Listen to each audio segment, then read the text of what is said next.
Hi, everyone, and welcome to Learn English Through Podcast. I'm Emma. And I'm Jack. Today, we're going to talk about something really fun, your favorite animals. That's right, Jack. Animals are not only cute and fascinating, but they're also a great topic to practice English. So whether you like cats, dogs, or even exotic animals, this episode is perfect for you. Absolutely.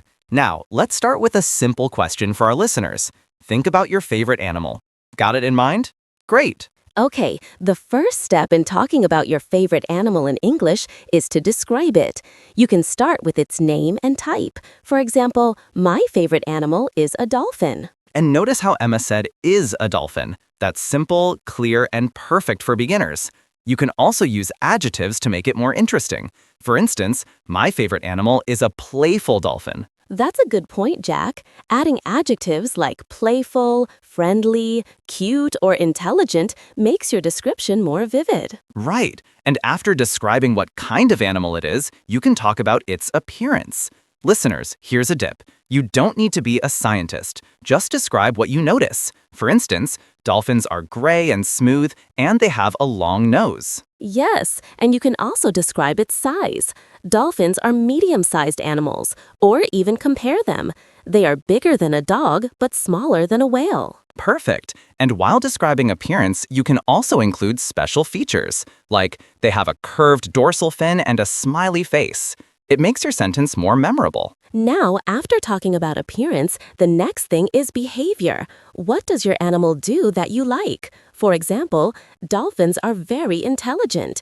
They can jump high out of the water and play with each other. And notice the verbs here. Jump, play, swim. These are action words that make your sentences dynamic. That's right. Another useful tip is to talk about why you like this animal. This gives your sentences a personal touch. For example, I like dolphins because they are friendly and fun to watch. Or, I like dolphins because they are smart and help humans sometimes. This way, you're not just describing them, but also sharing your feelings. Exactly. And don't forget, listeners, you can also talk about where the animal lives. For example, dolphins live in the ocean, near the coast, or sometimes in rivers. Oh yes, habitat is another interesting detail. You could say, I love dolphins because I saw them in a sea park and they were amazing. That brings us to storytelling. Sharing a small story or experience makes your English sound more natural. For example, last summer, I went to the beach and saw dolphins swimming close to the shore. It was unforgettable. Stories are a great way to practice English because you use past tense, descriptive words, and personal opinions all together. Exactly, Jack. So far, we have 4 important steps: name and type, appearance, behavior, and personal feelings. And don't forget habitat or stories. These extra details make your conversation more interesting. All right, Jack. Now let's practice a full sentence using all these tips. I'll start. My favorite animal is a dolphin. It is a medium-sized gray animal with a long nose. Dolphins are playful and intelligent. I like them because they are friendly and fun to watch. They live in the ocean, and last summer I saw some swimming near the beach. It was amazing. Wow, Emma, that's perfect. You used adjectives, verbs, personal feelings, and even a story. Listeners, you can do the same with any animal you like. Yes, and speaking of animals, Jack, what's your favorite animal? I'd say my favorite animal is an elephant. Oh, elephants are amazing. Absolutely. They are huge, intelligent, and have really long trunks. I love them because they are gentle giants and can remember everything.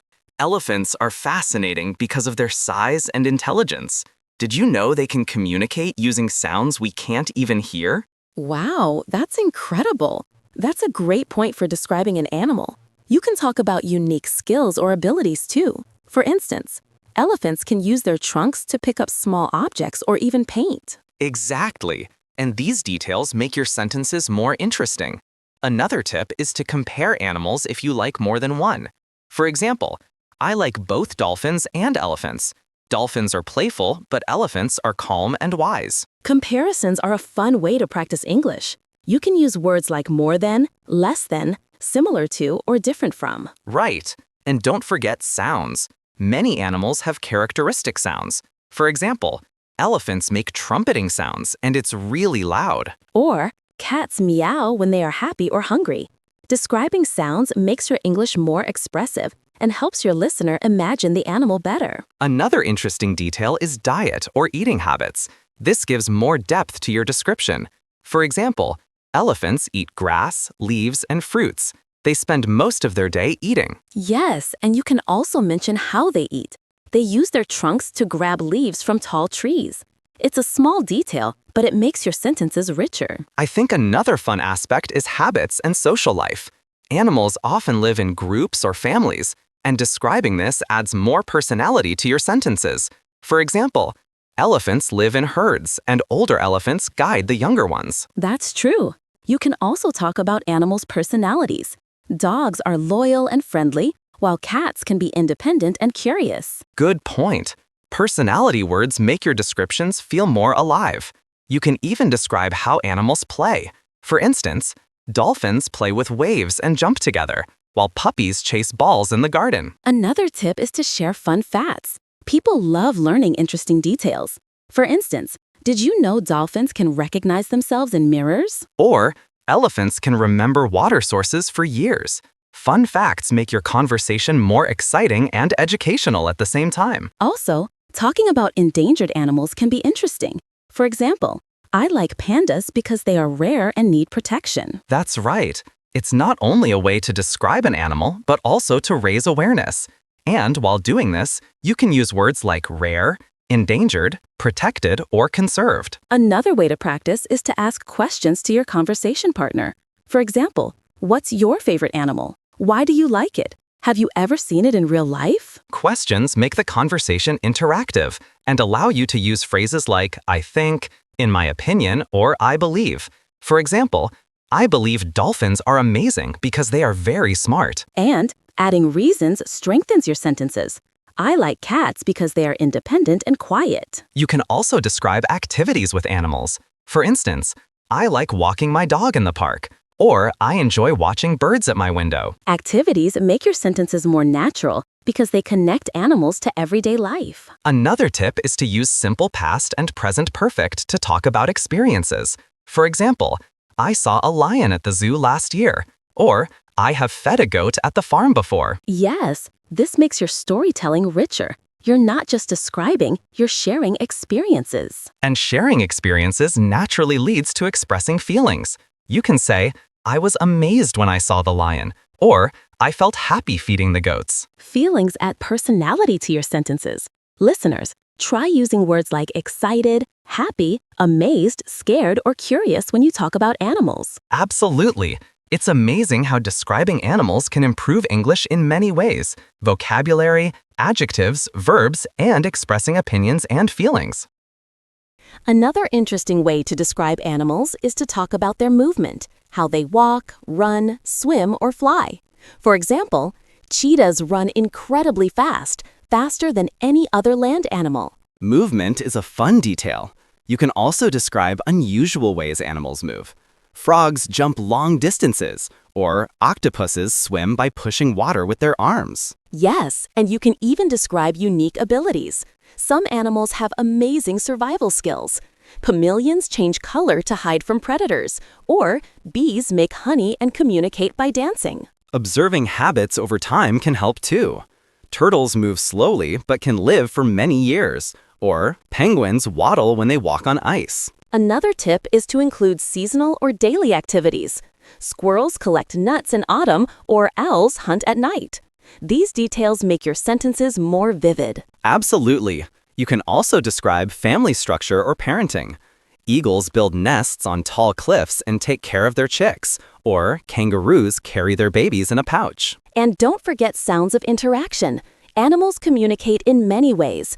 Monkeys chatter to each other in the forest, or dolphins whistle and click to talk to each other. Another way to make your English more advanced is to use comparisons and metaphors. A cat's eyes are like tiny green lanterns, or a lion is the king of the jungle. I love metaphors. They make your sentences creative. You can even describe textures. A rabbit's fur is soft like cotton, or a tortoise's shell is hard like a rock. Personality descriptions are also fun. Parrots are talkative and colorful, or owls are wise and quiet. You can use adjectives to show character traits. Another useful tip is to talk about animal groups. For example, a group of lions is called a pride, or a flock of birds flies together in the sky. Yes, learning collective nouns is a great way to sound more natural in English. You can also mention lifespan. Turtles can live for over 100 years, or dogs usually live 10 to 15 years. You can add hobbies or interactions with humans too. I enjoy feeding ducks at the pond, or I like watching cats play with toys. Another idea is to discuss endangered or rare species. I find snow leopards fascinating because they are rare and live in cold mountains. Or sea turtles are amazing but need protection from humans. And for practice, you can describe animal adaptations. Camels have humps to store fat, or polar bears have thick fur to survive the cold. This is also a great way to learn scientific vocabulary in a simple, natural way. You don't need to be technical, just explain what you notice. Storytelling works perfectly here. You can share an experience. I once visited a sanctuary where I saw a baby elephant learning to use its trunk. It was adorable. Stories can include emotions, actions, and observations. I felt amazed watching penguins dive into the icy water for fish. Another tip is to describe seasonal behaviors.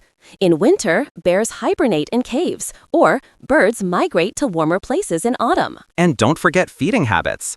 Dolphins eat fish and squid, or pandas mainly eat bamboo. It helps listeners imagine the animal's life. You can also include fun interactions with pets or wild animals. I played fetch with my dog yesterday, or I saw squirrels climbing trees in the park. Finally, you can finish your description by summarizing why this animal is your favorite. I love elephants because they are gentle, intelligent, and strong. Or I like cats because they are playful and independent. Another fun way to describe animals is to talk about their habits during different times of the day. For example, owls are active at night and sleep during the day.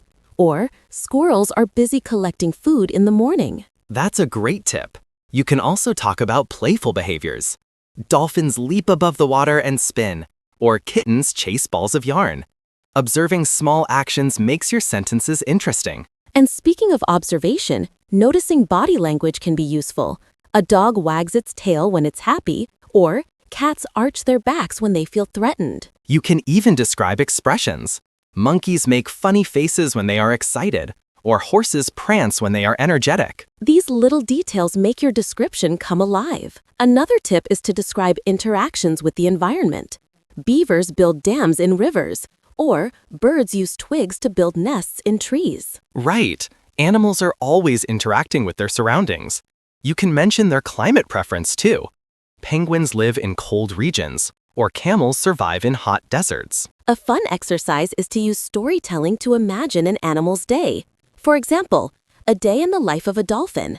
It swims early in the morning, jumps near the waves, and hunts fish in the afternoon. That's a creative way to practice verbs and daily routines in English. You can do the same with pets. My cat sleeps in the sun, stretches in the afternoon, and plays at night. Another tip is to describe textures. A tiger's fur is soft and striped, or a turtle's shell is hard and smooth.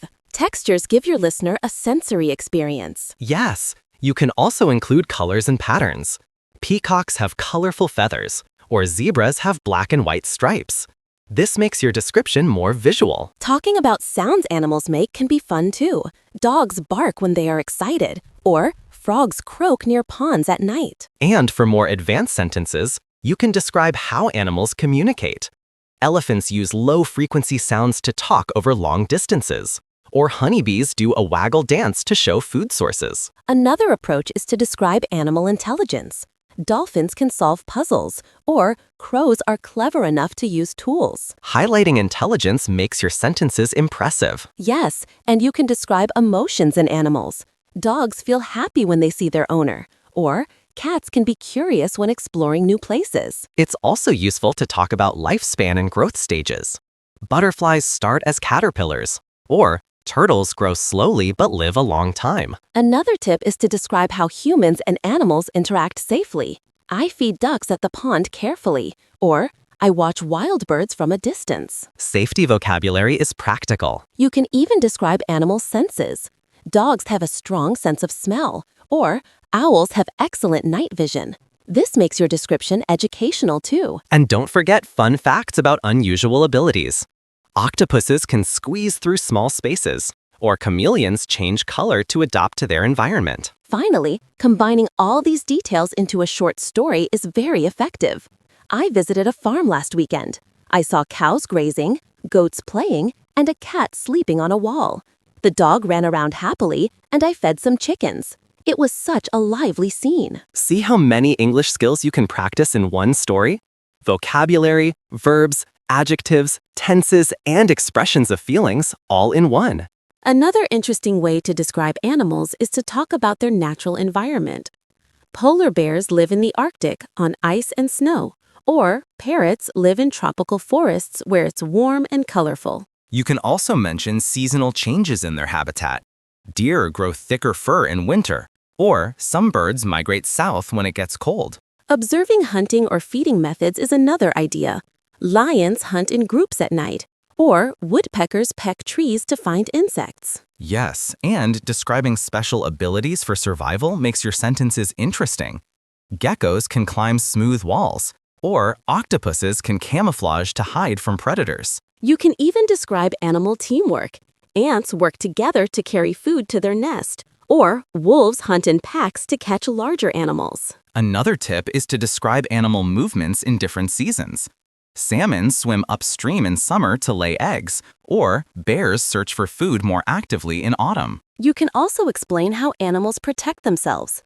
Turtles hide in their shells, or porcupines use their quills to scare predators. Talking about animal babies is always cute. Kangaroo joeys stay in their mother's pouch, or ducklings follow their mother in a line. And you can describe playful interactions among animals. Otters slide down riverbanks for fun, or puppies chase each other in the yard. Another idea is to discuss migration patterns. Swallows fly thousands of kilometers to warmer regions, or monarch butterflies migrate during autumn. You can also mention lifespan milestones. Elephants live up to 70 years, or honeybees live only a few weeks but work hard in their colony. Observing nocturnal or diurnal behavior is useful. Owls hunt at night, or squirrels gather food during the day. Another tip is to describe unique body features. Giraffes have long necks to reach high leaves, or horses have strong legs for running fast. You can also include interesting historical or cultural facts. Elephants are considered sacred in India, or cats were worshipped in ancient Egypt. Talking about animal intelligence and problem solving is engaging.